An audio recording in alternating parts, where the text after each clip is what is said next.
लोकाभिरामं रणरङ्गधीरं राजीवनेत्रं रघुवंशनाथं कारुण्यरूपं करुणाकरं तं श्रीरामचन्द्रं शरणं प्रपद्ये। मनोजवं मारुततुल्यवेगं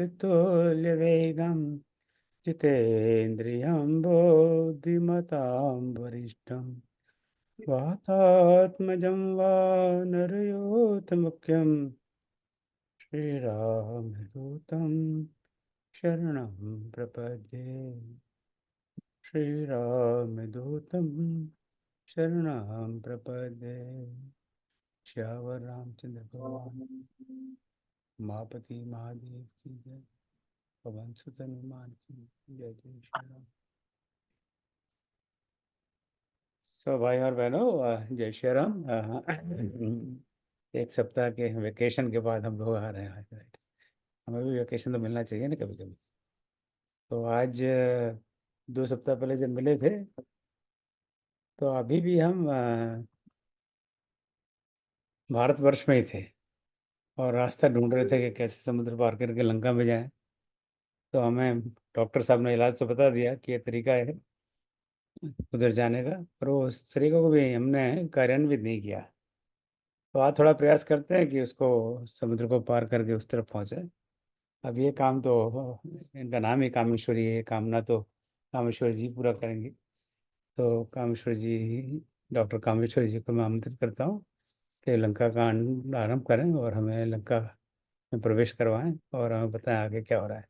जय श्री राम कामेश्वरी जी, आपका बहुत बहुत स्वागत जी। बहुत बहुत धन्यवाद।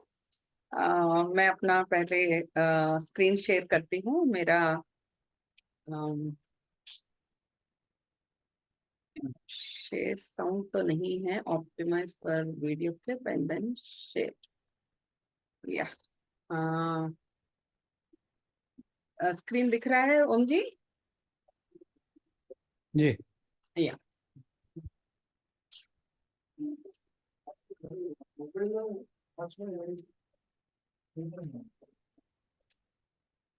You want to do full screen? I'm not sure it's a full screen. yes Om ji, I'm taking the full slideshow. Okay, got it. Thank you. Wonderful. Yes, you can see the complete screen. हाँ, बिल्कुल। Yeah. Beautiful. सभा सरस्वती नमः। श्री रामचरित भवन Houston के निदेशक ओम जी को अपना गुरु मानती हूँ। उनको सादर प्रणाम करते हुए आप सभी सुधी जनों को सादर प्रणाम करती हूँ और हमारे तकनीकी गुरु शिव जी और सहृदय श्याम जी को सस्नेह नमस्कार करती हूँ। श्रीराघवं दशरथात्मजमप्रमेयम् सीतापतिं रघुकुलान्वयरत्नदीपम् आजानुबाहु अरविन्ददलायताक्षम् राघं निशाचर विनाशकरणं नमामि। लंका कांड। आज हम देखेंगे लंका कांड में आरंभ से लेकर 19 श्लोक दोहे तक के बीच जो भी घटनाएं घटी हैं वे सभी। सर्वप्रथम श्री गणेशाय नमः। श्री जानकी वल्लभो विजयते। षष्ठम सोपान लंका कांड। इसमें हम देखेंगे नल और नील द्वारा सेतु निर्माण, श्री रामेश्वर स्थापन, राम सेना समुद्र पार करना और रावण मंदोदरी संवाद, राम सेना में मंत्रणा और अंगद को लंका भेजना। तो एक तरह से हमारे तुलसी बाबा हर एक कांड की शुरुआत जो है वो श्लोक से करते हैं। तो लंका कांड का भी प्रारंभ श्लोक से हुआ है और इसमें सर्वप्रथम राम का गुणगान गाते हैं और वे कहते हैं रामं कामारि सेव्यं भवभयहरणं कालमत्तेफ सिंहं योगीन्द्रं ज्ञानगम्यं गुणनिधिं जितं निर्गुणं निर्विकारम् मायातीतं सुरेशं खलवधनिरतं ब्रह्म वृंदेक्य देवं वंदे कंदावदातं सरसिजनयनं देवमुर्वाश रूपम। वे कहते हैं राम जी को अनेक विशेषणों से युक्त करते हैं और सर्वप्रथम वे राम जी की वंदना करते हैं। फिर द्वितीय श्लोक जो है वह अर्पित है शिव जी को और वे कहते हैं शंखेन शंखेन द्वाभामतीव सुंदरतनुं शार्दूल चर्मांबरं कालव्याल कराल भूषणधरं गंगा शशांक प्रियं काशीश कल्मष कल्मषौघ शमनं कल्याण कल्पद्रुमं नौमीड्यं गिरिजापतिं गुणनिधिं कंदर्पहं शंकरम। वे द्वितीय श्लोक में शंकर जी की वंदना करते हैं और कहते हैं कि कैवल्य देने वाले शंभु से मुक्ति की भी कामना करते हैं और कहते हैं कि हे मुरारी, हे शंकर, मुझ पर कृपा करो, मेरा कल्याण करो। लव निमेश परमाणु जुग बरस कल्प सरचंड भजसी न मन ते ही राम को काल चास को दंड। लव अर्थात लौह या लोहा, निमेश कहते हैं समय या समय की जो इकाई होती है उसे निमेश कहते हैं। अर्थात जब पलक हम झपकाते हैं तो वो जो समय है उसका आधा अंश जो है वह निमेश कहलाता है। और परमाणु कहते हैं अत्यंत सूक्ष्म कण और जुग कहते हैं युग को, यानी जो काल होता है वह। और फिर कहते हैं काल गणना के अनुसार हम कल्प की भी कामना के बारे में भी सोचते हैं कि उसके जो उपभाग हैं, 4 उपभाग, जैसे सतयुग है, कलयुग है, द्वापर, त्रेता, ये सभी युग। और फिर बरस कहते हैं वर्ष को। एक जैसे हम सभी लोग जानते हैं एक वर्ष में 2 अयन होते हैं और 6 ऋतुएं होती हैं, 12 मास होते हैं। और फिर कल्प कहते हैं कल्प को, जिसमें 360 दिन का एक अहोरात्र होता है, 12,000 वर्ष का एक चतुर्युगी होता है और 71 जो है चतुर्युगी का एक मनवंतर कहलाता है और 14 मनवंतर जो है वो 1000 चतुर्युगी का एक कल्प बनता है। और काल कहते हैं समय को, अवधि को। जैसे अभी कक्षा हमारी शुरू हुई है और वो 10 बजे तक चलेगी, तो वो जो समय है उस मध्य अवधि को जो है हम काल कहते हैं या अवधि कहते हैं। और जैसे हम जन्म लेते हैं और मृत्यु पर्यंत तक के जो के बीच की जो अवस्था है वह भी अवधि कहलाती है। और जैसे हम सभी जानते हैं वर्तमान, भूत, भविष्य काल के ये 3 भेद भी हैं। ये सब बताकर तुलसी बाबा क्या कहना चाहते हैं? वे कहते हैं कि जो हमारा मन है वह बड़ा ही चंचल है। हम जानते हैं कि श्री राम का जो धनुष है वह काल है और ये जो लव, निमेश, परमाणु, युग, ये सभी उनके प्रचंड बाण हैं। तो इतना सब कुछ होने पर भी ये मन उन्हें क्यों नहीं भजता है? और फिर कहते हैं कि ये चंचल मन एकाग्र चित्त नहीं हो सकता है। शायद इसीलिए हम भगवान की पूर्ण रूप से वंदना या पूजा नहीं कर पाते हैं।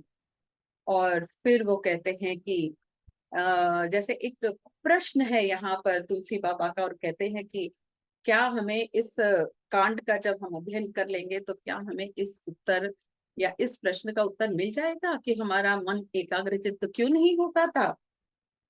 तो देखते हैं क्या होता है। तो जैसे हम सभी लोग जानते हैं इस कांड की शुरुआत से पहले क्या हुआ था कि राम विनती करते हैं समुद्र को और समुद्र हट करता है और फिर बाद में वह सूखने को तैयार हो जाता है।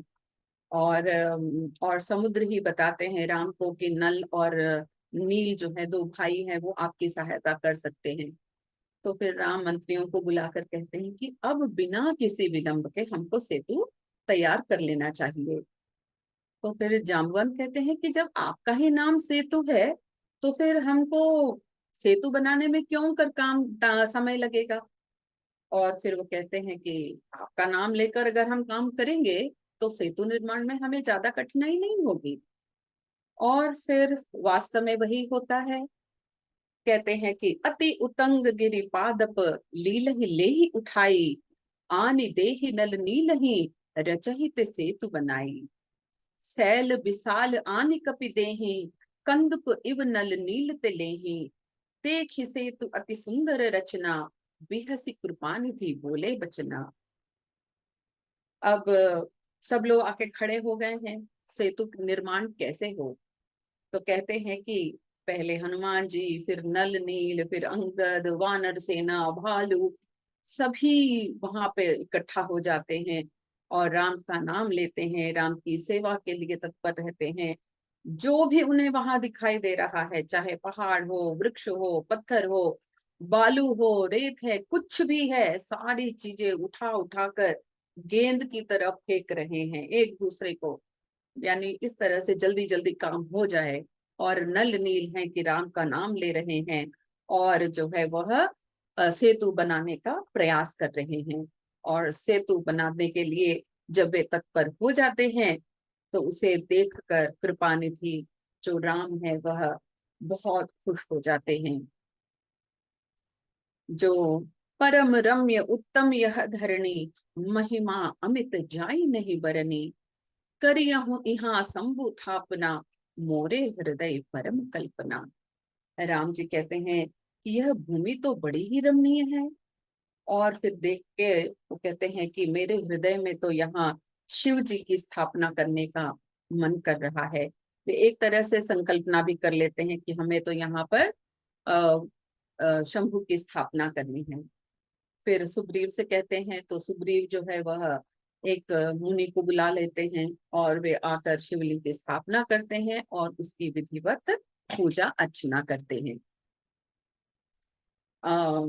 फिर उसके बाद होता यह है कि श्री राम जो है वह रामेश्वरम की महिमा का बखान करते हैं और कहते हैं कि यदि इनके दर्शन अगर आप कर लेते हो तो मनुष्य जो है वो मुक्ति पा जाता है। और उनके बनाए सेतु के दर्शन से बिना श्रम के ही मनुष्य जो है संसार से पार पा जाता है। और ये वचन सब सुनकर जो वहां पे मुनि है वे सब तृप्त हो जाते हैं, खुश हो जाते हैं और वे अपने अपने घर चले जाते हैं। नल और नील लगे हुए हैं, सेतु बांध रहे हैं, राम के प्रताप से समुद्र पर पत्थर तैर रहे हैं और उस पर सेना चल पड़ती है। उस समय का जो वर्णन है अनेक चौपाइयों में चलता है, जो बहुत ही सुंदर रचना है। वानर गरज रहे हैं, चल रहे हैं, उड़ रहे हैं और पता नहीं क्या क्या लीलाएं कर रहे हैं। वहां पर रघुनाथ जी जाकर खड़े हो जाते हैं और देखते हैं कि जरा देखो तो जो सेतु निर्माण हुआ है वो कैसे लग रहा है। और उस सेतु को देखकर राम जी बहुत प्रसन्न हो जाते हैं। वे इस किनारे पर खड़े हैं, सेतु के कितनी दूर जो है वो सेतु बनी है वो देखने के लिए, और उनको देखने के लिए जो समुद्र में जलचर हैं वो आ गए हैं। और वे खड़े इकट्ठे होकर सब जैसे एक दूसरे पर टूट पड़ रहे हैं कि जरा देखें कि ये राम जी देखने में कैसे हैं। और फिर कहते हैं कि वहां पे कौन कौन से जलचर आए। मकर नक्र नाना झष ब्याला, सत जो जन तन परम विशाला, ऐसे वो एक तिन्हि जे खाही, एक न के डरते पिडराही, सिंधु पार प्रभु डेरा किन्हा, सकल कपिनह कहु आयसु दीन्हा, खाहु जाई फल मूल सुहाए, सुनत भालु कपि जह तह धाये। तो कौन कौन से जलचर आ गए वहां पे। कहते हैं कि मगर, मच्छ, मछली, घड़ियाल, जिनके जो शरीर हैं वो बड़े ही विशाल हैं, 100 योजन तक केवल जलचर ही जलचर हमें दिखाई दे रहे हैं। और प्रभु के दर्शन करने के लिए वे लालायित हो रहे हैं।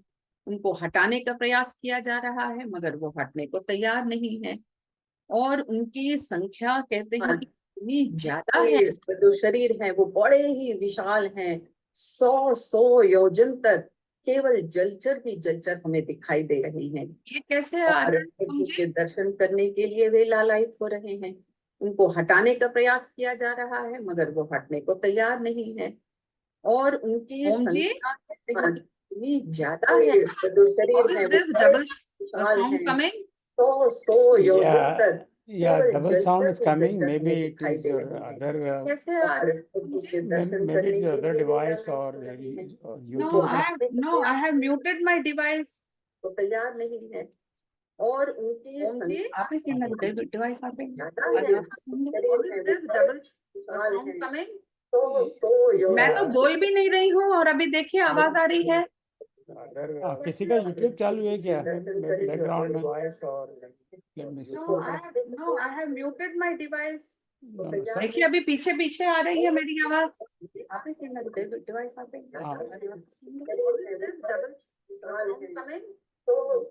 मैं तो बोल भी नहीं रही हूँ और अभी देखिए आवाज आ रही है। एक मिनट, किसी का YouTube चालू है क्या बैकग्राउंड में? शिव जी लेट्स सी। आप डिस्कनेक्ट करके फिर से लॉगिन कीजिए। आप डिस्कनेक्ट करके फिर से लॉगिन कीजिए। ऐसे लग रहा है जैसे रिकॉर्ड जो है मेरे पीछे पीछे चल रहा है। अभी देखिए आवाज आ रही है। YouTube नहीं, बेस्ट वे है कि आप एक अपना डिवाइस बंद कर दीजिए फिर लॉगिन करिए। आप डिस्कनेक्ट करके फिर से लॉगिन कीजिए। हाँ। आप डिस्कनेक्ट करके फिर से लॉगिन कीजिए। ऐसे लग रहा है जैसे रिकॉर्ड जो है मेरे पीछे पीछे चल रहा है। आवाज आ रही है।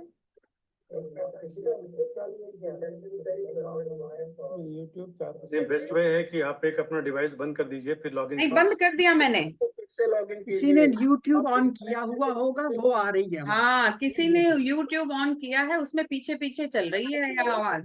हाँ हाँ बिकॉज पीछे से आ रही है ना आवाज, जो अभी मैं बोल रही हूँ वो बाद में आ रहा है। हाँ, वो YouTube पे आ रही है। बंद कर दीजिए फिर लॉगिन बंद कर दिया मैंने। किसी ने YouTube ऑन किया हुआ होगा, वो आ रही है। हाँ किसी ने YouTube ऑन किया है, उसमें पीछे पीछे चल रही है ये आवाज। हाँ हाँ लेकिन आवाज जो रिपीट कर रही है, इको आ रहा है, तो आपका आपके मोबाइल में यूट्यूब तो नहीं चल रहा मेरा है? तो बस ये लैपटॉप है और ये मोबाइल है। अभी मैंने इसको बंद कर दिया। कर दिया मैंने। कामेश्वर जी, एक बार आप लॉग आउट करके फिर से लॉगिन कर दीजिए। I think Okay. Internet should be sort out. Okay okay. Sir मैं भी एडमिन बाकी सबको आवाज म्यूट कर दे रिपीट तो रही है, इको आ रहा है, तो आपका डिवाइस कभी नहीं ऑन रखनी चाहिए।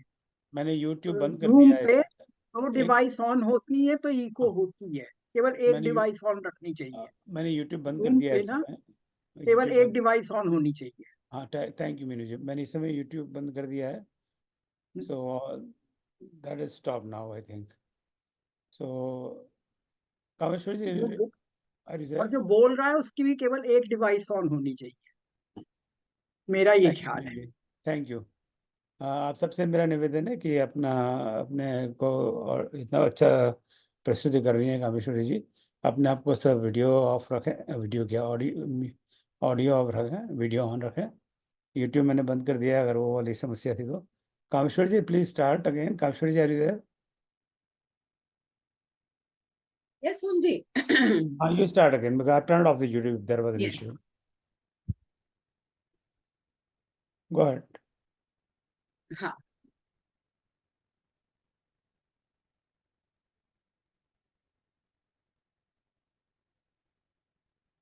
मेरी आवाज आ रही है ना ओम जी? हाँ, आ रही है बिल्कुल, फर्स्ट क्लास, एवरीथिंग ग्रेट। तो कहते हैं कि जो जलचर हैं वो सभी एक के बाद एक जो है वो आते जा रहे हैं। और उनकी जो संख्या है वो इतनी ज्यादा है कि जल भी दिखाई नहीं दे रहा है। और फिर रामचंद्र जी आज्ञा देते हैं कि चलो भाई सेना चल पड़ो। सेतु पर भीड़ लगी हुई है। कुछ वानर जो हैं आकाश मार्ग से उड़ उड़कर इधर उधर जा रहे हैं। और कुछ जलचर जो हैं वो एक दूसरे के ऊपर चढ़कर जा रहे हैं। तो ये स्थिति है प्रभु राम को देखने के लिए किस तरह से जलचर भी उमड़ पड़ रहे हैं। उसके बाद फिर जो हमारे रामचंद्र जी वो कहते हैं कि वे पार जाते हैं और डेरा डालते हैं और वानरों से कहते हैं कि जाइए जाके खूब जितने भी फल फूल मूल हैं सब खाइए। अब रीछ वानर यहाँ वहां दौड़ रहे हैं और जैसे वानरों की प्रवृत्ति होती है, वे कहते हैं कि ऋतु अऋतु समय कुछ भी न देखकर फल फूल फूल रहे। इतनी ज्यादा जो है वो फल फूल हैं कि जो वानर रीछ वगैरह हैं उनको ये समझ में नहीं आ रहा है कि कौन सा फल खाएं और कौन सा फल छोड़ें। और जैसे उनकी प्रवृत्ति होती है, आधा खाते हैं और आधा छोड़ देते हैं। और कुछ जो है वो पेड़ समूल उठाते हैं और खूब दूर तक फेंक देते हैं, जैसे वो ललकार रहे हों और लंका की तरफ फेंक देते हैं। तो इस तरह के दृश्य को हम सचमुच अपने आंखों के सामने चित्रित होता हुआ भी पा लेते हैं। और कुछ वानर जो हैं वो घूमते फिरते यहाँ वहां जा रहे हैं। राक्षस भी कभी कभी उनको बीच में दिख जाते हैं तो एकदम सब उन राक्षसों को घेर लेते हैं और घेरने के बाद कभी उनसे नचवाते हैं, कभी उनसे कुछ बुलवाते हैं और फिर कहते हैं कि चलो रामचंद्र जी के बारे में कुछ बातें कहो। और कहीं ये भी होता है कि वे राक्षसों के नाक कान काट लेते हैं।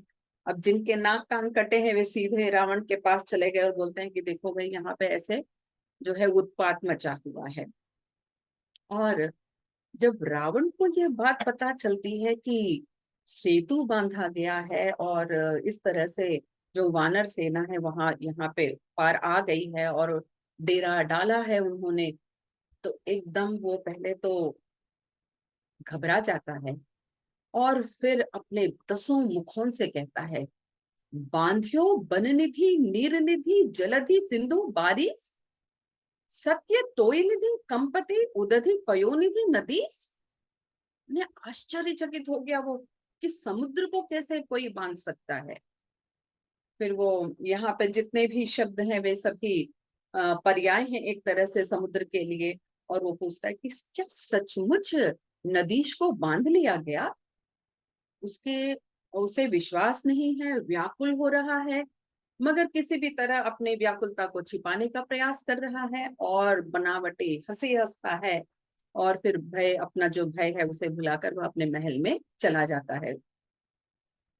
और इधर मंडोदरी को पता चल जाता है कि प्रभु श्री राम आ गए हैं और उन्होंने खेल ही खेल में समुद्र को बांध दिया है। तो वह क्या करती हैं, कर गही पति ही भवन निजयानी, बोली परम मनोहर वाणी, चरण नाई सिर अंचल रोपा, सुनहु बचन प्रिय परिहरि कोपा। वो अपने पति का हाथ पकड़ती हैं, अपने भवन में ले जाती हैं और अत्यंत मनोहर वाणी बोलती हैं, अपना आंचल पसारती है और बोलती है कि पति अपना कोप त्याग दीजिए। नाथ बयरु कीजे ताहि सो, बुद्धि बल सकिय जीती जाहि सो, तुम हाहि रघुपति ही अंतर कैसा, खलु खद्योत दिन करहि जैसे।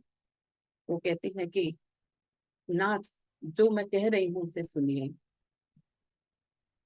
वैर उन्हीं से करना चाहिए या उन्हीं लोगों के साथ सामना करना चाहिए जिनसे हम बुद्धि और बल से जिनको जीता जा सके। और फिर वो यहाँ तक कहने को तैयार हो जाती है कि आप में और रघुपति में तो बहुत फर्क है। वो कहती है फर्क उतना ही है या वैसे ही है जैसे किसी दिनकर और जुगनू के बीच में होता है। यानी सूरज और जुगनू के बीच में जितना अंतर है, आप में और राम जी में उतना ही अंतर है। फिर वो एक बहुत ही बड़े प्रसंग को यहाँ हमारे सामने मंडोदरी के मुख से कहलवाया है तुलसी बाबा ने। वे कहते हैं कि अति बल मधु कैटभ जहि मारे, महावीर दिति सुत संखारे, जे ही बलि बांधी सहज भुज मारा, सोई अवतरे वो हरण मई मारा। वो कहती हैं कि जिस विष्णु ने मधु और कैटभ को मारा था। ये दोनों दैत्यों के नाम हैं। और फिर कहते हैं कि कहती है कि महाशूरवीर दिति के पुत्रों हिरण्याक्ष और हिरण्यकशिपु को मारा था। फिर वामन रूप धारण करके बलि को मारा था। और परशुराम का अवतार धारण कर सहस्र बाहु को मारा था। वे कहती है वे ही भगवान अभी फिर राम के रूप में अवतरित हुए हैं और आप उनसे जो है वो वैर मत कीजिए। तो यहाँ पर एक छोटा सा विश्राम लेते हुए मैं उस समय की घटनाओं को यहाँ पे फिर पुनः याद दिलाना चाहूंगी कि मधु और कैटभ कौन थे। देवी महात्म्य और में यह चित्र हमें मिला था और इनके बारे में हमें दुर्गा सप्तशती में भी ये पता चलती है, ये जानकारी प्राप्त होती है कि मधु और कैटभ नाम के दो प्रसिद्ध दैत्य हैं। और कहते हैं कि जब कल्प का अंत हो रहा था तो विष्णु जी सो रहे थे और तभी उनके नाभि कमल से जो है वो ब्रह्मा जी की उत्पत्ति होती है और उनके दोनों कानों के मैल से जो है वो मधु और कैटभ की उत्पत्ति होती है। और जब ये दोनों दैत्य पैदा होते हैं वे ब्रह्मा जी को देखते हैं और तुरंत उनको मारने के लिए दौड़ पड़ते हैं। तब विष्णु इन्हें नष्ट करते हैं या इनका नाश करते हैं। मार्कंडेय पुराण के अनुसार कहा जाता है कि कैटभ जो है उसका नाश उमा ने किया था और इसीलिए उनका नाम कैटभा पड़ा। और हरिवंश पुराण के आधार पर कहा जाता है कि क्योंकि इन दोनों के अंश पृथ्वी पर पड़ गए थे इसीलिए पृथ्वी का नाम मेदिनी पड़ गया था। और फिर क्योंकि भगवान विष्णु ने इन दोनों का संहार किया इसीलिए इनको भगवान विष्णु को कैटभ भाजित और मधुसूदन नाम भी मिला है। और फिर सहस्र बाहु के बारे में यदि पूछा जाए तो कहते हैं कि इनका जो मूल नाम है वह है कार्तवीर्य अर्जुन। वे बड़े ही प्रतापी और शूरवीर थे और अपने गुरु दत्तात्रेय को प्रसन्न करके उन्होंने वरदान के रूप में 1000 भुजाएं प्राप्त की और अनेक सिद्धियां प्राप्त की, इसीलिए उनको सहस्र बाहु कहा जाता है। विष्णु के जो मानस प्रपुत्र हैं सुदर्शन के अवतार इनको माना जाता है और कहते हैं कि धन और खोई हुई कीर्ति के लिए लोग इनकी पूजा करते हैं और इनको बल के देवता भी कहा जाता है। पुराणों के अनुसार यह पता चलता है कि ये महाद्वीपों और ब्रह्मांड पर इन्होंने विजय प्राप्त की थी और धर्म पूर्वक इन्होंने 85,000 वर्षों तक शासन किया था। उन्हें 1000 हाथ वाले देवता और भगवान दत्तात्रेय के एक महान भक्त के रूप में भी वर्णित किया गया है। और ये माना जाता है कि ये रावण इनके सामने सहस्र बाहु के सामने रावण जो है वो चींटी के समान था। और फिर सहस्र बाहु ने परशुराम के पिता जमदग्नि से उनकी कामधेनु गाय जो है वो मांगी और कहा कि मुझे आपकी जो कामधेनु गाय है वो चाहिए। तो जमदग्नि ने मना कर दिया। तो उन्होंने अपनी सेना के बल पर कामधेनु को अपने साथ को ले गए। और जब परशुराम जी को यह पता चला कि जमदग्नि से उन्होंने सहस्र बाहु ने कामधेनु ले ली है तो वो जाते हैं और पहले उसकी जो समस्त सेना है उसका नाश कर देते हैं और उसके बाद सहस्र बाहु का भी वध कर देते हैं। हिरण्याक्ष और हिरण्यकशिपु के बारे में भी ऐसे ही कहानियां हम सुन चुके हैं, फिर भी हिरण्याक्ष के बारे में यहाँ पे मैं बताना चाहूंगी कि जय और विजय जो विष्णु भगवान के द्वार पालक थे वे वैकुंठ से गिरकर दिति के गर्भ में आ जाते हैं और इनकी जो माता दिति हैं और जो पिता हैं वो कश्यप हैं। दोनों जन्म से ही इतने बड़े आकार के थे कि कहते हैं कि आकाश तक वे बढ़ते चले गए और बढ़ते बढ़ते वे पर्वत के आकार में आ गए। और कहते हैं कि दोनों जवान थे फिर भी उनको संतुष्टि नहीं थी। वे संसार में अजय बनना चाहते थे, अमर बन जाना चाहते थे, और वे सोचते थे कि तीनों लोकों में यदि कोई सर्वश्रेष्ठ है तो हमारे अलावा और कोई नहीं है। फिर एक बार हिरण्याक्ष जाते हैं और पृथ्वी को जीत कर उसे वे समुद्र के रसातल में डुबो देते हैं। तो जब ये बात सब लोगों को पता चल रही है, देवता मगर कुछ कर नहीं पा रहे हैं, तो हिरण्याक्ष ने फिर क्या किया, धरती पर एक तरह से विजय प्राप्त कर ली। उसके बाद वो इंद्रलोक चला गया और उसने बोला कि मैं यहाँ पे भी अधिकार कर लूंगा। वहां गया तो अब सभी देवता नहीं रह पाए और विवश होकर विष्णु जी के पास गए और कहे कि किसी भी प्रकार हमारी रक्षा हिरण्याक्ष से कीजिए। और फिर इधर हिरण्याक्ष जो है वो नारायण का पता लगाना चाहता है कि भाई नारायण कहाँ है। तो वे नारद जी के पास जाते हैं, तो नारद जी बताते हैं कि वो तो वराह रूप में रसातल से धरती निकालने में लगे हुए हैं। तो हिरण्याक्ष एकदम रसातल तक पहुंच जाता है और वहां पर पहले जाके खूब बातें कहना शुरू कर देता है। तो पहले तो भगवान एकदम चुप रहते हैं, कुछ नहीं बोलते हैं, पर जैसे कहते हैं ना कि पानी जब सर से ऊपर हो जाता है तो उपाय करना ही पड़ता है। तब जाकर जो है भगवान उसका अंत कर देते हैं और उसका वध हो जाता है। और हिरण्यकशिपु की कहानी तो लोक विदित है, इसलिए मैं फिर यहाँ पे दोहराना नहीं चाहूंगी। और वामन रूप में किस तरह से भगवान ने महाराजा बलि का वध किया है वो भी हम लोग जानते हैं। तो फिर आगे बढ़ते हैं। इसके बाद इतना सब कुछ बताने के बाद मंडोदरी क्या कहना चाहती है। मंडोदरी एक तरह से अपने पति को सचेत करना चाहती है। वह एक जैसे कहते हैं ना कि वो दूरदर्शिता उसमें है और वो कहती है कि जरूर कुछ न कुछ होने वाला है, इसीलिए आप जरा संभल कर रहिए। फिर वो कहती है कि तासु विरोध न कीजिए ना था, काल कर्म जीव जाके हाथा। वो कहती है आप किसका विरोध कर रहे हो, जिसके हाथ में काल है, कर्म है, उनसे आप इस तरह से कैसे बदला ले सकते हो।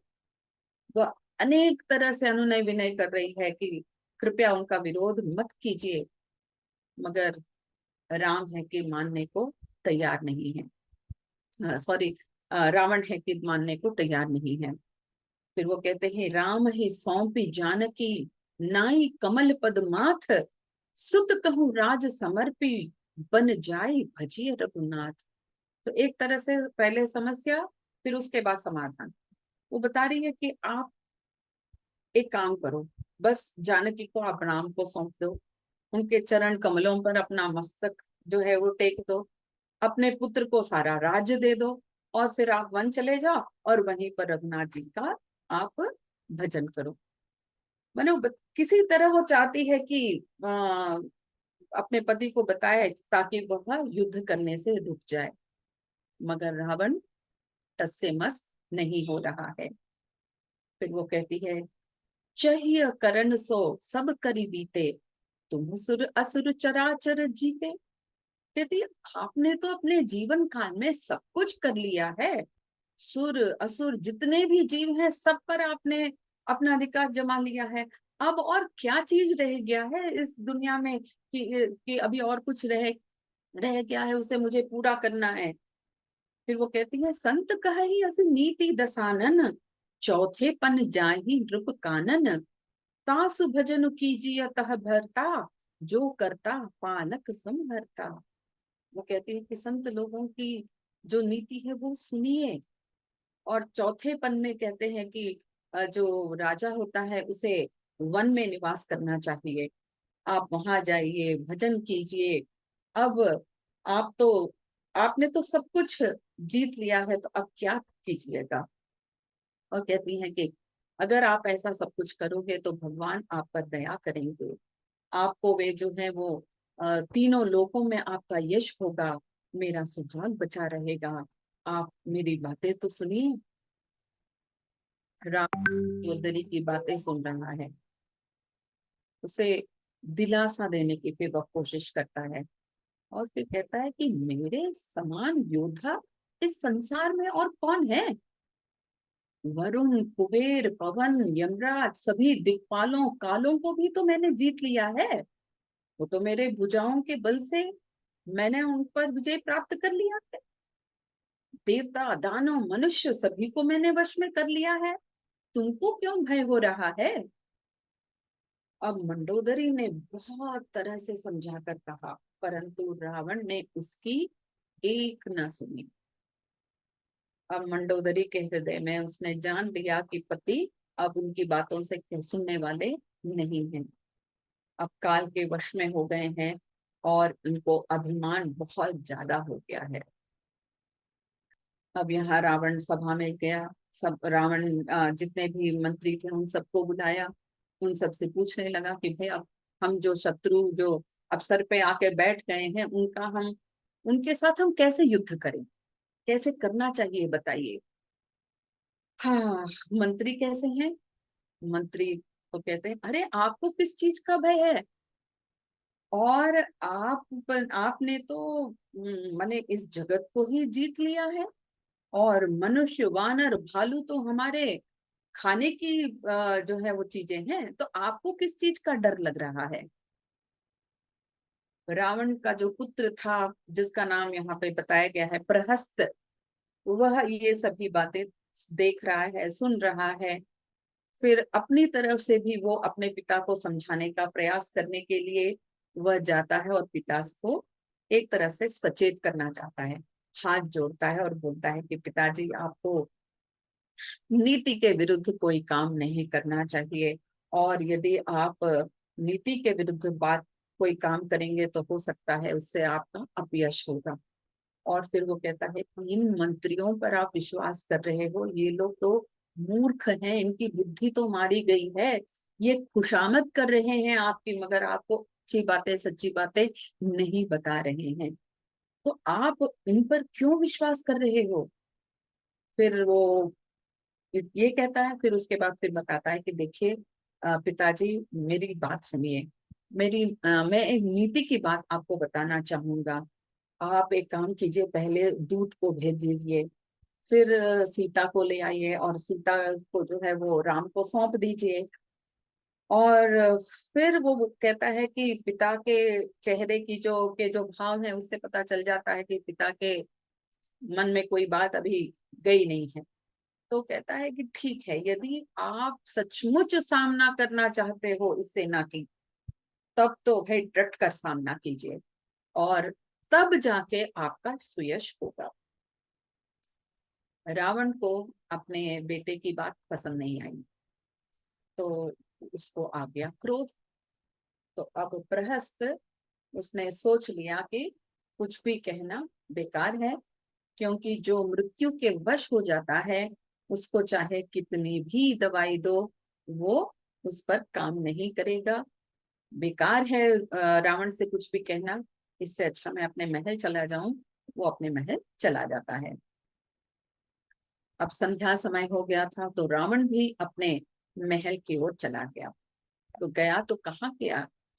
कहते हैं कि लंका शिखर ऊपर आगारा, अति विचित्रतः होई अखारा, बैठ जाइत ही मंदिर रावण, लागे किन्नर गुण गन गावन। कहते हैं कि लंका की चोटी पर एक विचित्र सा महल था, वहां जाकर रावण बैठ जाता है, और किन्नर जो है वहां पे आते हैं और रावण का गुणगान करने लगते हैं। बाजही ताल पखाउज बीना, नृत्य करही अप्सरा प्रवीणा।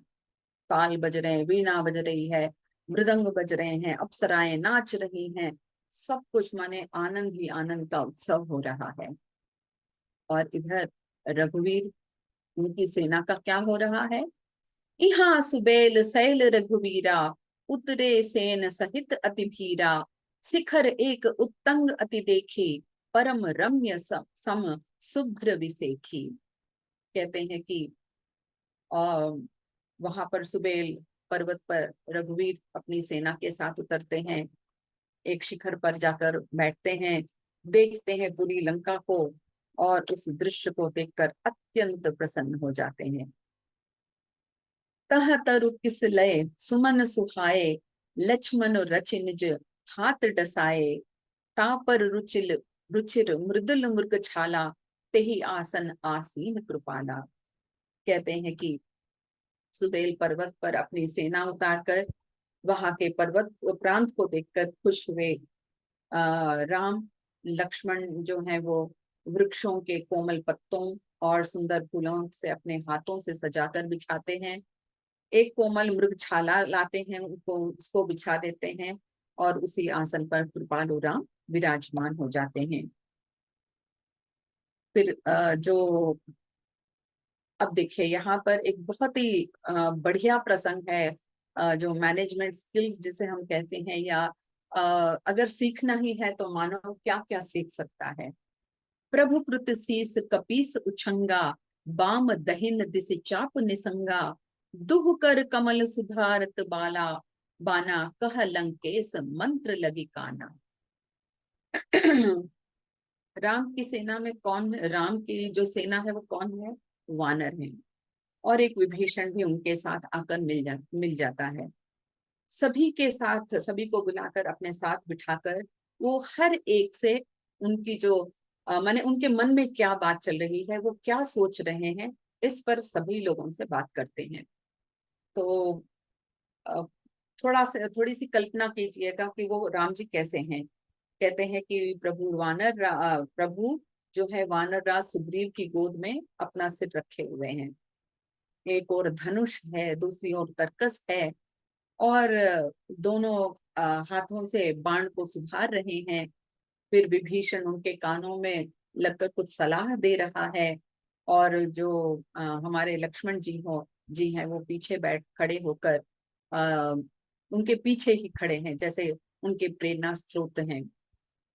और फिर कहते हैं कि बड़ भागे अंगद हनुमाना, चरण कमल चापत विधि नाना, प्रभु पाछे लक्ष्मण विरासन, कटि निसंग कर बान सरासन। और अंगद और हनुमान कितने भाग्यशाली हैं कि वे प्रभु के चरण कमलों को दबा रहे हैं। लक्ष्मण जी कमर में तरकस कसे हुए, धनुष बाण लिए हुए प्रभु के पीछे खड़े हैं। अब सब कुछ माने, अब जैसे एक तरह से कि पार पा लिया, लंका पर आके बस गए, सब लोगों ने डेरा डाल दिया, एकदम प्रसन्न चित्त हैं। जब व्यक्ति प्रसन्न चित्त होता है तब कुछ ना कुछ उसे सूझता है, एकदम खाली दिमाग है, कुछ नहीं है। अचानक देखा प्रभु राम ने कि पूरब दिशा से तो बहुत ही सुंदर चंद्रमा खिल रहा है। उसे देखते ही उनको बड़ा प्रसन्न हुआ उनका मन, और वो कहते हैं कि देखो चंद्रमा को जरा, कैसे सिंह के समान निडर है। फिर वो बोलते हैं कि भाई सुग्रीव तुमको कैसे चंद्रमा दिख रहे हैं? सबसे वहां जो भी बैठे सबसे पूछ रहे हैं कि तुमको कैसे दिखते हैं, तुमको कैसे दिखते हैं। तो अब सब लोग अपने अपने मन की बात बता रहे हैं।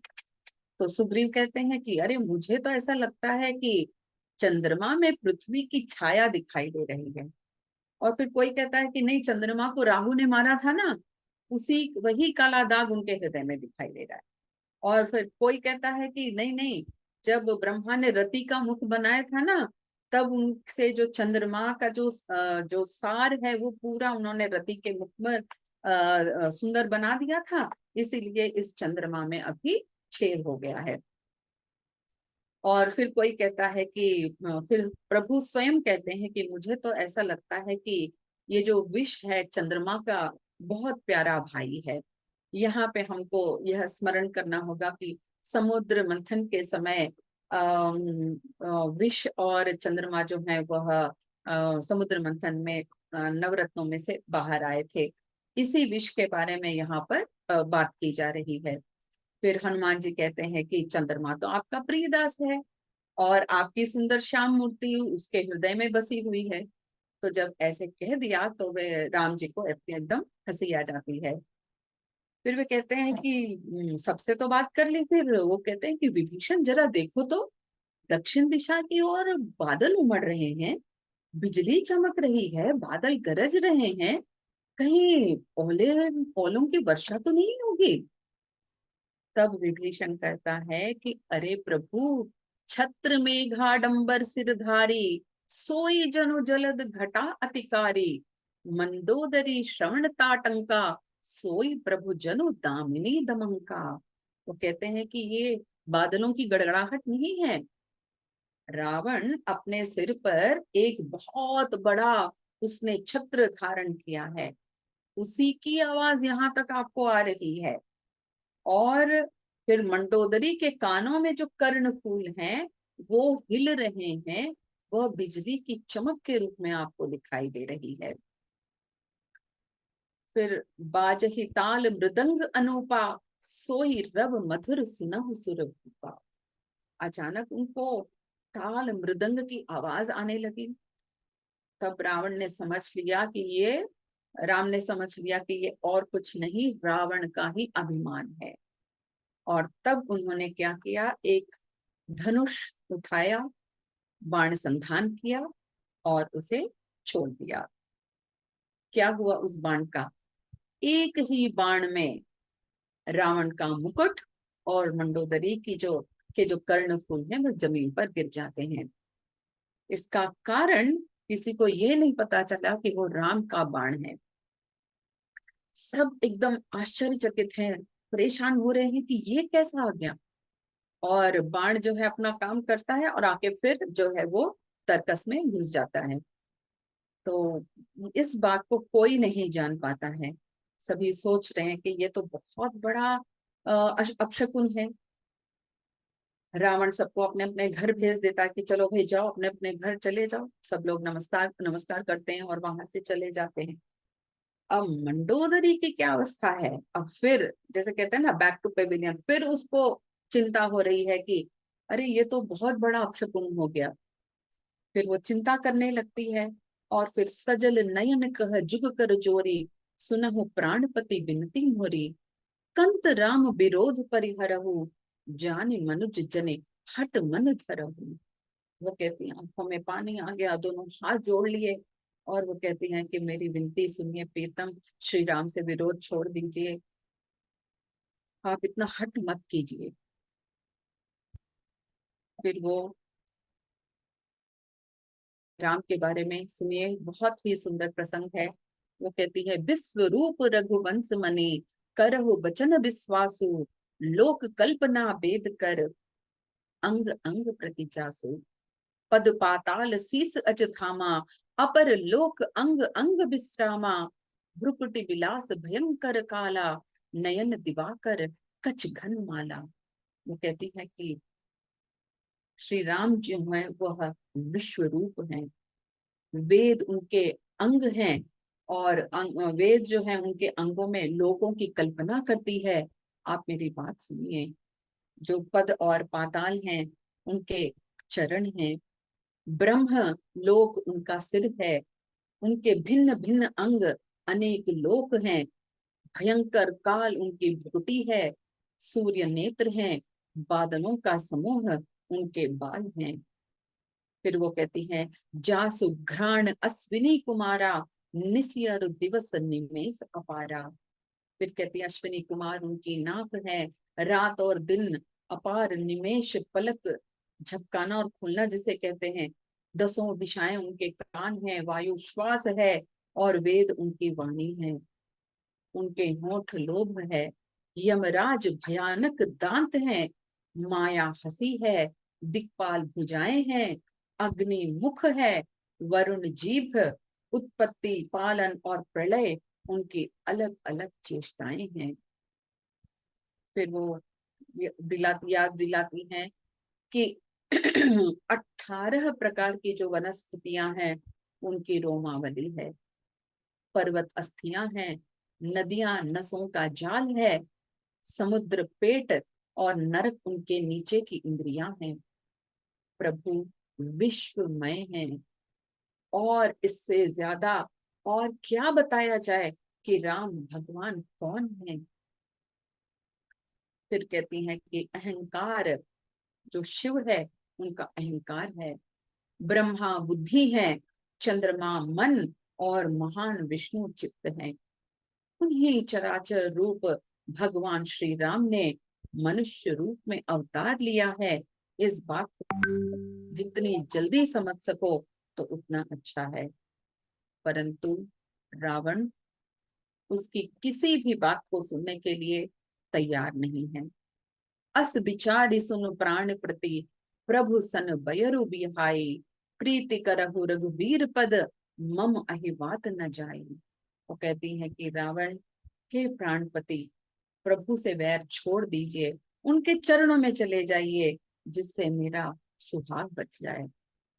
परंतु रावण खूब जोर से हंसता है और बोलता है, ओहो, कैसी तुम्हारी बुद्धि है, तुम्हारी महिमा मैं समझता हूँ। स्त्री का तो स्वभाव ही होता है कि उसमें 8 अवगुण हैं। वो कौन से 8 अवगुण? वो कहती है कि साहस, झूठ, चंचलता, माया, छल, भय, अविवेक, अपवित्रता तुम स्त्रियों में होती है। तुमने शत्रु का ऐसा विराट रूप मुझे दिखाया, क्या तुम मुझे भय दिखाना चाहती हो?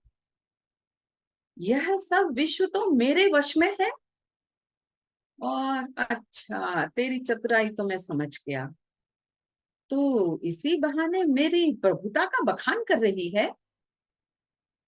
फिर बड़े प्यार से वो मृगनयनी करके बुलाता है मंडोदरी को और कहता है कि तेरी बातें रहस्य भरी हैं, समझने में तो बहुत अच्छा लग रहा है, सुख भी मिल रहा है, परंतु अगर मैं इन बातों को सुन लूं तो लगता है कि भय दिखने लगा है मुझे तो। और पति की बातें सुनकर मंडोदरी को पूर्ण रूप से निश्चय हो गया कि अब ये जो पति है मेरा, वह काल के वश हो गया है, इसकी मति भ्रष्ट हो गई है। हाँ, इस प्रकार जब रावण सोच रहा है, अज्ञानवश विनोद भी कर रहा है, और करते करते सवेरा हो गया। स्वभाव से तो निडर है, घमंड भी है, और घमंड में जैसे कहते हैं ना कि मद से अंधा लंकापति फिर पलटकर सभा में आ गया और कहते हैं कि यदि वर्षा अमृत भी अगर बरसा दे तो भी जो बेत है वह फलता फूलता नहीं है। इसी प्रकार रावण की दशा भी हो गई है। यहाँ पर यहाँ प्रात जागे रघुराई, पूछा मत सब सचिव बुलाई, कहु बेगिका करिय उपाय, जामवंत कह पद सिर नाई। अब सवेरे होता है, अब एक क्षण भी, जैसे कहते हैं ना कि विलंब नहीं करना चाहिए, एक एक दिन का जो हिसाब है वो रखना चाहिए। इसलिए वे अपने सचिव और सारी जो सेना है उन सबको बुलाते हैं और रघुवीर पूछते हैं कि भाई बताओ अब हमें क्या करना चाहिए। तो यहाँ पर देखिए कि कितनी सुंदर बात हमें दिखाई पड़ती है कि राम तो प्रभु हैं, वानर सेना, उनकी जो सेना है वो वानर हैं, उन सब में आयु में बड़े जामवंत हैं। तो जामवंत वहां आते हैं और फिर वो कहते हैं कि आप तो सब कुछ जानने वाले हैं, सबके हृदय में बसने वाले हैं, आप तो अंतर्यामी हो, और आप बुद्धि, बल, तेज, धर्म और गुणों की राशि हो, तो आपको कहने की और क्या आवश्यकता है। परंतु मैं जैसे क्योंकि आपने पूछा है सलाह, तो मैं कहना चाहूंगा कि आप बाली कुमार अंगद को जो है वो पहले, सबसे पहले दूत बनाकर लंका भेजिएगा। तो कहते हैं कि उनकी बात सभी लोगों को बहुत पसंद आ गई और तुरंत कहा जाता है कि जो कृपा के निधान राम हैं, वे अंगद से कहते हैं कि भाई आओ और तुम वहां पर चले जाओ। अब अंगद की क्या दशा है, वो कहते हैं कि वो तो गदगद हो रहे हैं, वो सुनते हैं, सोचते हैं कि स्वामी ने मुझे अपने काम के लिए मुझे भेज रहे हैं, तो तब तो वो बहुत खुश हो जाते हैं। और फिर वो जो हमारे राम है वो कहते हैं कि तुम तो परम चतुर हो, मैं जानता हूं तुमको, बस तुम शत्रु से वही बातचीत करना या उतना ही कहना जिससे हमारा कल्याण हो, और आप तुरंत लंका जाइए और मेरे काम के लिए तत्पर हो जाइए। और अंगद बड़े स्नेह से कि प्रभु ने मुझे अपने कार्य के लिए मुझे चुना है सबसे पहले, और तैयार हो जाता है और लंका जाने के लिए तत्पर हो जाता है। सभी लोगों के चरणों की वंदना करता है और चला जाता है। अब जाकर वहां पे क्या है, किसको देखता है? देखता है कि वहां पर सबसे पहले जैसे ही लंका में प्रवेश करता है, रावण का एक पुत्र जो है वहां पर खेल रहा है। अब बातों ही बातों में दोनों में झगड़ा हो जाता है। अब दोनों ही अतुलनीय बलवान, अब दोनों एक से बढ़कर एक, कौन किसको क्यों छोड़े किसी को। दोनों युवावस्था में थे। तो हुआ ये कि जैसे कहते हैं ना, मुक्कालात शुरू हो गया। जैसे ही रावण के बेटे ने अपनी लात उठाई उसे अंगद को मारने के लिए, अंगद ने उसी पैर को पकड़ लिया और पैर पकड़कर उसे घुमाकर ऐसे जमीन पर पटका कि बस वहां पे जितने भी राक्षस हैं वे सब एकदम भयभीत हो जाते हैं कि अरे ये तो बहुत बड़ा योद्धा आ गया है, ये कौन है। इधर उधर सब दौड़ने लगते हैं, भागने लगते हैं, घबराने लगते हैं, चिल्ला रहे, चीख रहे हैं।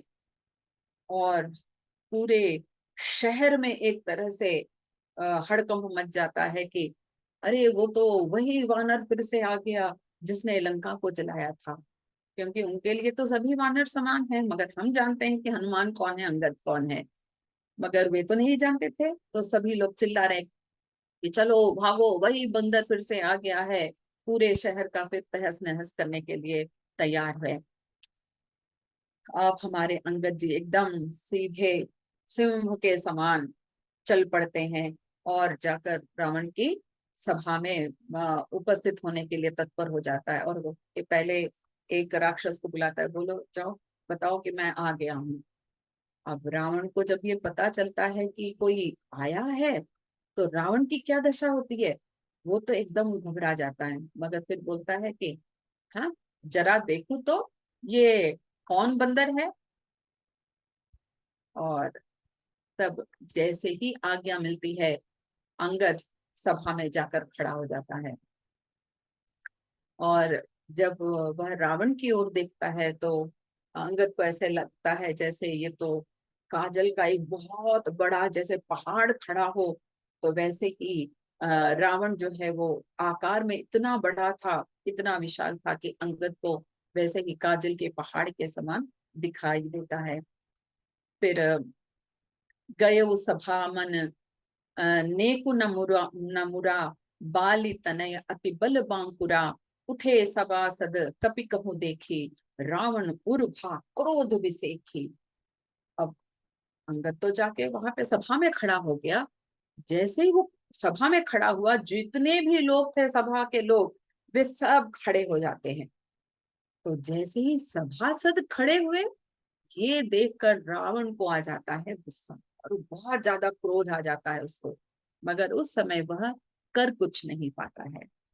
और फिर हमारे अंगद क्या करते हैं, जथा मत्त गज जूथ महु पंचानन चली जाई राम प्रताप सुमिरि मन बैठ सभा सिरुनाई। जैसे मत वाले हाथियों के झुंड में जैसे सिंह चला जाता है, वैसे ही श्री राम के नाम का प्रताप अपने जैसे मन में धारण किए हुए वह जाते हैं और निर्भय होकर बिना किसी भय के जाकर सभा में बैठ जाते हैं। तो अंत में मैं यह कहना चाहूंगी कि लंका कांड की ये जो पंक्तियां हैं या जो चौपाई और दोहे हम लोगों ने आज अध्ययन किया या उससे हमें पता चलता है कि हर एक पात्र, हर एक घटना हमें कोई ना कोई सीख प्राप्त हमें कोई ना कोई सीख देती है। क्रोध और मद से चूर व्यक्ति को किसी की भी सीख भाती नहीं है। उसके अपने शुभ चिंतक यानी पत्नी, बेटा और भाई से बड़े शुभ चिंतक और कौन हो सकता है, मगर उनकी भी बातें उस व्यक्ति को भाती नहीं है। और अनेकों प्रकार से समझाने पर भी रावण समझने को तैयार नहीं है। मंत्री हैं परंतु वे सलाह देते हैं, केवल प्रशंसा करते हैं, उनकी खुशामद करते हैं। और राम की सहायता के लिए लक्ष्मण सदा तत्पर रहते हैं। उनके मंत्री सलाहकार वानर हैं जिनमें बल है और युक्ति भी है, सलाह भी अनुकूल है, जो अनुकूल रूप से समय अनुसार देने वाले हैं। उनके सुझावों पर अमल कर राम निरंतर सफलता की ओर बढ़ रहे हैं। हमें वे कहीं भी अपने स्वामित्व या उच्च पद या अपनी महानता या अहम का बिल्कुल भी किंचित भी कहीं भी हमें दिखाई नहीं पड़ता है। सदा उनका मान रखते हुए वे उनका सच्चा साथ चाहते हैं और व्यवस्थापन कौशल या मैनेजमेंट स्किल्स के लिए रामायण के ये जो प्रसंग हैं, मुझे लगता है कि उदाहरण अत्यंत परिपूर्ण है और इनका आचरण कर यदि हम अपने इनका आचरण यदि हम अपने जीवन में करेंगे तो हमारा जीवन अवश्य सफल होगा, ऐसी मेरी ऐसा मैं सोचती हूँ। अस्तु, धन्यवाद, थैंक यू। बहुत अच्छा कामेश्वरी जी, बहुत ही अच्छा। बहुत अच्छा कामेश्वरी जी, बहुत सुंदर, आनंद आ गया जी। बहुत सुंदर, वाकई बहुत सुंदर जी, आनंद आ गया। बहुत बहुत धन्यवाद जी, थैंक यू। जी। जय सिया राम। तकनीक का प्रयोग बहुत अच्छा किया है, टेक्निकल जिसे कहते हैं। Okay, thank you. चलिए, बहुत सुंदर कामेश्वरी जी, उनके लिए जरा तालियां थोड़ी बन जाए। Thank you, thank you. हाँ, बहुत ही अच्छा है। जी। तो अब आप बहुत सुंदर पीपीटी बनाया है, बहुत सुंदर, बहुत अच्छा हमें कलेक्शन है। ये रामायण का कोर्स जब पूरा हो जाए तब हम आपसे कहेंगे कि हमें सिखाएं कि पीपीटी कैसे बनाते हैं जी। राजनीति का। So I'm giving you 2 months notice. Oh. So तब आप you come and many of us want to learn how to make PPT. तो आप आकर इतना अच्छा बनाना तो बहुत मुश्किल है, पर थोड़ा बेसिक भी हम सीख जाएं तो अपने आप को धन्य समझेंगे। तो such beautiful PPTs you make. और इसके अलावा जो भी आज जो है विश्लेषण किया मधु कैटअप की नई जानकारी, हमें तो पहली बार मैंने सुना। So lot of new things you brought out today. Sir बहुत बहुत धन्यवाद, आपका बहुत बहुत आज्ञा। हाँ, जय श्री राम। अब मैं यूजुअल 2-3 मिनट और लूँगा। आपको पता ही है कि जो छठा अधिवेशन हुआ था जयपुर में ठीक 2 महीने पहले, हाँ 2 महीने हो गए। तो उसके 51 कुल मिला के रिसर्च पेपर हमें आप लोगों से मिले और उसकी जो final version of PDF version की जो ई बुक है वो उसका लिंक सबको भेज दिया गया है। आप उसको डाउनलोड करें, आप सेव करें और लोगों को उससे साझा करें। और कि किसी ने किया है, देखा है उसको? नहीं देखा किसी ने? ठीक, पहले जो आई थी मैंने देखा है। नहीं पहले जो आई थी देखिए, उसमें और इसमें बहुत फ़र्क है।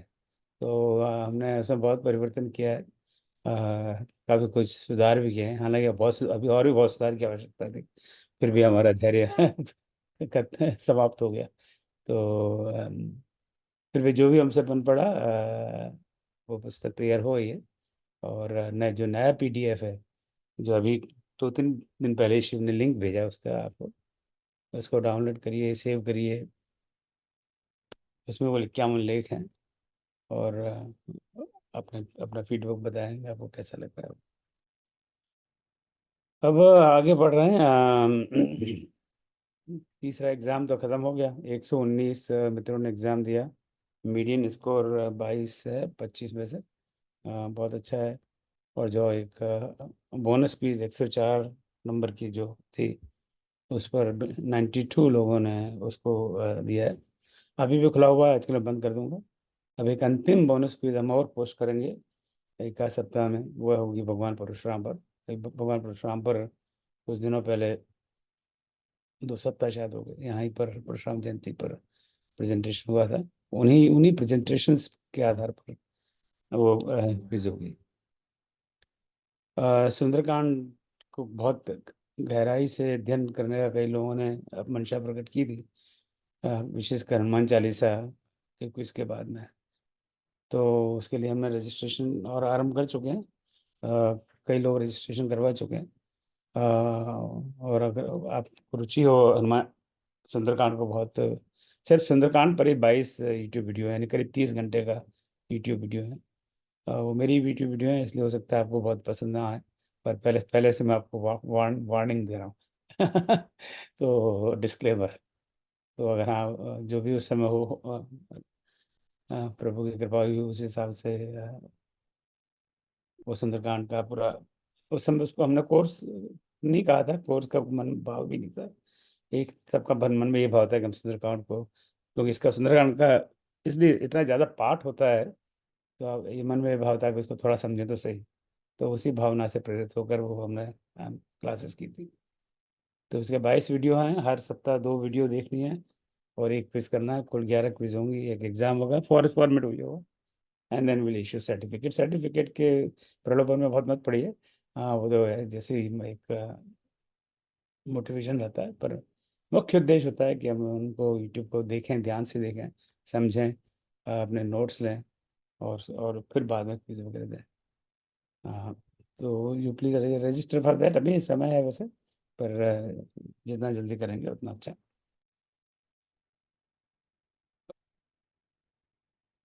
जून 1 यानी 1 जून से हम लोग सुंदरकांड का पाठ यहाँ आरंभ कर रहे हैं। और हर महीने पहले शनिवार को और तीसरे मंगलवार को सुंदरकांड का पाठ करेंगे। तो उसके लिए भी एक गूगल फॉर्म होगा, उसमें आप अपनी डेट्स बताएं और उस डेट्स के हिसाब से we will decide who will read what when. 1 जून का कार्यक्रम निश्चित हो चुका है और मैंने सब ग्रुप पे तो नहीं, पर 1-2 ग्रुप पे पोस्ट किया हुआ है। और अभी चूंकि अभी समय है, पर जो सुंदरकांड का पाठ भविष्य में करना चाहें, मेरा विनम्र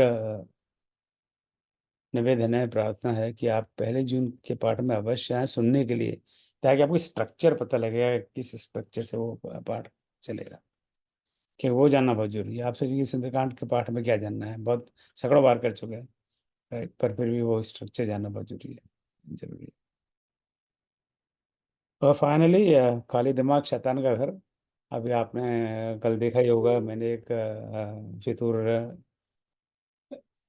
इस डिप्लोमा कोर्स के उस पर डाला था।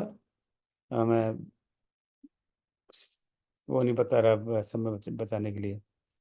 ठीक है, एक मानस में कई पंक्तियां ऐसी हैं जो उसमें हमारे जीवन को हम बिल्कुल डायरेक्टली अप्लाई कर सकते हैं। और उसमें से एक आज एक दोहा कामेश्वर जी ने पढ़ा। फूलें फरे न बेत जति सुधा बरसई सुमन मोर हृदय न चेत जो गुरु मिले बिरंच सन।